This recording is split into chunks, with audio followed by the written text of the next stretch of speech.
Oi, pessoal! Eu sou a Juna e esse daqui é um especial pro mês do Dia das Bruxas. Então, se você curte filosofia ou aquela pitadinha de emoção que só histórias de vida e morte conseguem proporcionar, pega a pipoca e vem comigo porque o vídeo de hoje promete te dar muito o que pensar naquelas crises existenciais que a gente tem quando tá no banho, sabe? Cara, eu gosto muito do Sleeping Dead porque ele basicamente traduz, em clave gay, um dilema humano milenar. A recusa em aceitar a própria finitude. E olha que, ó, não tô falando do processo, do estágio de negação, não. Dessa coisa de fases do luto e que pode acometer ali e aqui uma pessoa no seu processo pessoal de lidar com a perda. Não. Tô falando de todo o movimento cultural, social, quase coletivo de tentar abolir a morte da experiência humana. Porque, meus amiguinhos, presta bem atenção aqui. A história basicamente acompanha o Sada, que é um professor do ensino médio que, gente, é brutalmente assassinado. Mas então ele é ressuscitado pelo cientista Mamiya, que injeta nele umas bactérias capazes de retardar o processo de decomposição. Mamiya já vinha há anos investindo nessas experiências. Ele começou revivendo animais e inclusive inspirado pela avó, que também era cientista. Ele até traz uma memória de quando era criança e viu ela revivendo um cachorro. E foi daí que surgiu essa obsessão. E então ele encontrou Sada na rua, o cadáver dele lá estirado, todo ensanguentado, e levou para casa. Aplicou a experiência e deu certo. Só que é aquela coisa, né, gente? Deu certo. E vem cá, que vocês acham que esse enredo é inédito? Nada disso. A gente tá aqui revivendo o mito de Prometeu. Lembra daquele titã que roubou o fogo divino para testar os limites impostos pelos deuses? Ou até mesmo, gente, pensa em Victor Frankenstein, que ousou transgredir a fronteira entre a vida e a morte quando criou um ser vivo a partir de cadáveres.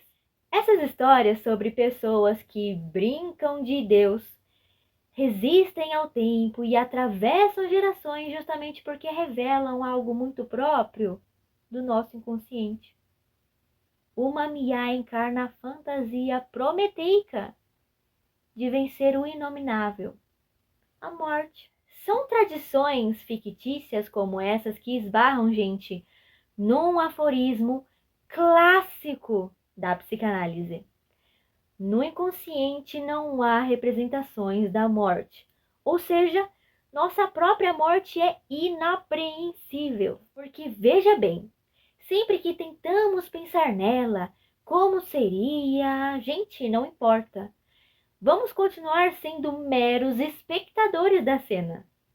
Então, no inconsciente, tanto eu como você que está aí me assistindo, nós somos imortais. Agora, pelo amor de Deus, isso não quer dizer que, no nível consciente, a gente não possa encarar a finitude. Até porque, né, tem gente que tá ali chegando no fim da vida e tá tipo, ok, tô em paz.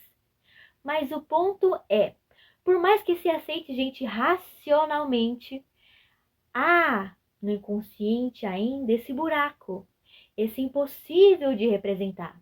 E é nisso que existe a tensão entre elaborar e, ao mesmo tempo, topar com algo que escapa, porque escapa mesmo, gente, a morte. E abrindo um parênteses rapidinho, tem um livro da Maud Manoni, aquele que na capa tem uma arvorezinha seca, tipo assim, que ela conta como num dado momento da doença do Octave Manoni, marido dela, ele desacreditou completamente do diagnóstico de um médico. E ela disse que ele teria acreditado mais na palavra de um xamã se tivesse aparecido ali prometendo vida eterna para ele. E é justamente por não termos representações da morte no inconsciente que ela acaba sendo chamada, inclusive, de inominável.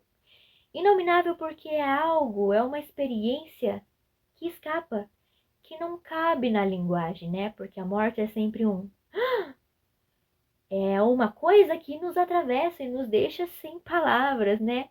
Literalmente, quem nunca ficou tipo, caramba, eu não sei nem o que dizer. Não é força de expressão, gente, é literal. Porque por mais que a gente fale, faça discursos, invente metáforas, há algo que sempre ali vai ficar de fora. Existe esse resto que é intraduzível.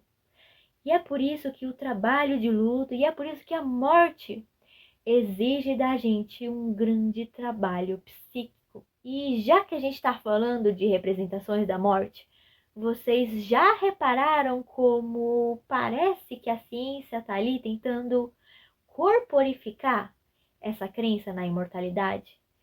Porque antes a morte estava aqui, no campo do sagrado. Hoje a gente vem tentando, com muito esforço, tirar ela desse altar e colocar no trono, gente, a ciência. A gente meio que já conseguiu dominar o nascimento, né? Com contracepção, fertilização in vitro, cesáreas programadas. Já conseguimos decidir como e quando nasce alguém. Então, na lógica moderna, por que não pensar que também podemos dominar a morte? E o resultado é o que temos hoje. Uma cultura que nega a perda e sonha com a imortalidade.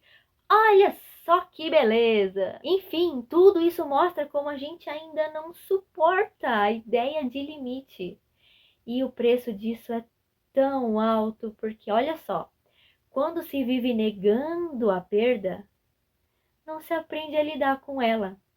E é inclusive um tópico ali presente em Sleeping Dead. Eu lembro de uma aula de psicologia hospitalar em que o professor, gente, meu professor, beijo pro Rafael Ferreira, ele comentou o seguinte com a turma: vocês fazem ideia de qual é o curso que tem maior taxa de autoextermínio entre os estudantes? Medicina. Gente, eu fiquei assim, a minha cabeça explodiu. Aí tu para pra pensar, né? Claro que existem diversos fatores. Fatores familiares, endógenos, enfim. Mas imagina só, ver a finitude todo dia, lidar com a realidade da morte de perto e, de quebra, ainda carregar uma fantasia de onipotência, gente. Pesado, né? Quando eu falo da fantasia de onipotência do médico, isso vem de um lugar muito específico. Porque o nosso desejo, né, o desejo universal de imortalidade, faz com que é inevitável, a gente idealize um ser quase divino, capaz de retardar ou até mesmo anular a morte. Esse lugar foi ocupado pelo médico, aquele que salva vidas. Ou, trazendo aqui, né, para o contexto de Sleeping Dead, pelo cientista, o Mamiá. E é como se a gente depositasse nessas figuras uma esperança, uma fantasia muito antiga de ele não vai deixar a morte acontecer, ele não vai deixar a morte acontecer, ele não vai deixar a morte acontecer. Mas atenção que esse imaginário não é só uma ideia bonita, ele tem consequências reais. Porque o médico barra cientista, ao mesmo tempo em que é empurrado para esse pedestal, ele corre o risco de se identificar com essa fantasia de onipotência e assumir que, ok, eu dou conta, ele não vai morrer nas minhas mãos. Eu posso lidar, eu vou garantir que ele não vai morrer. Esse é o perigo, porque junto com essa fantasia vem um medo gigantesco de falhar. E um sentimento, gente, avassalador de culpa quando essa onipotência fracassa. Porque, ora bolas, são os limites da realidade. E é isso que Sleeping Dead mostra. Alerta de spoiler. Quando o experimento fracassa, o Mamiá não vê ruir só o experimento científico dele. também vê ruir a fantasia de que ele poderia controlar a morte. Ele descobre, e isso é muito doloroso, gente, que as bactérias que ele injetou no Sada o mantinham vivo só por 1 ano. E eu tava inabalável nessa leitura, não ia derramar uma lágrima, até que eu cheguei naquela cena onde tem os painéis, mostrando só os pés do Mamiá, e ele correndo assim de um lado pro outro, tipo, preciso achar uma cura, eu preciso reverter esse processo, não pode ser, não pode. Gente, eu chorei que nem uma filha de uma puta. Eu não tanco que eu chorei numa cena com pés.